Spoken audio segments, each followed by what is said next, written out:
We're seeing inequalities across the board.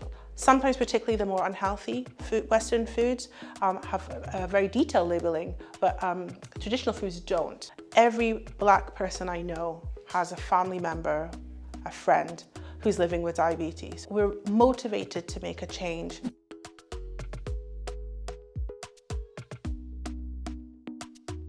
I'm Bernadette Adeyileka-Tracz. I'm the founder and executive director of Diabetes Africa. We are a non-profit organisation which aims to eradicate diabetes and related disease outcomes in everyone based in Africa and the Caribbean and people of Black heritage globally. I'm a pharmacist by profession, and I've worked in a number of fields such as community pharmacy, hospital pharmacy, a little bit in academia, but also the pharmaceutical industry.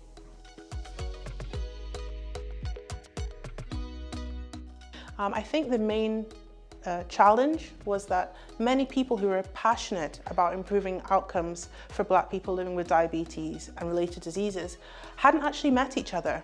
And I feel like people are the power, and I think that without people connecting with each other, you can actually make progress.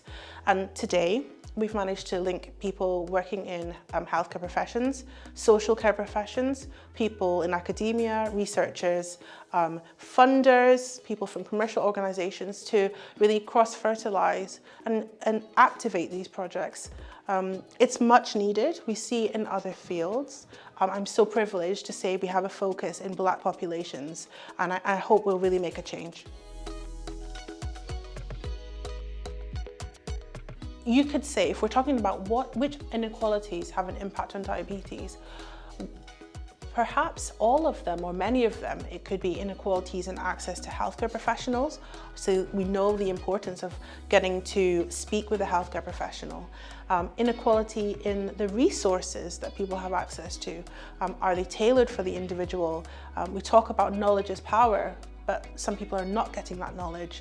All the way through to food labeling.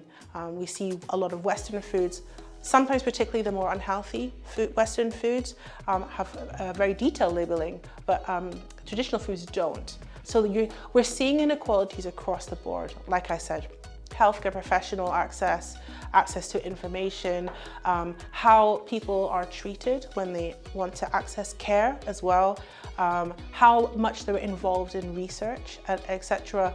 There's a lot of inequalities, and all of those will contribute to what we're seeing in diabetes, whether that's reduced outcomes or the number of people affected by the condition itself.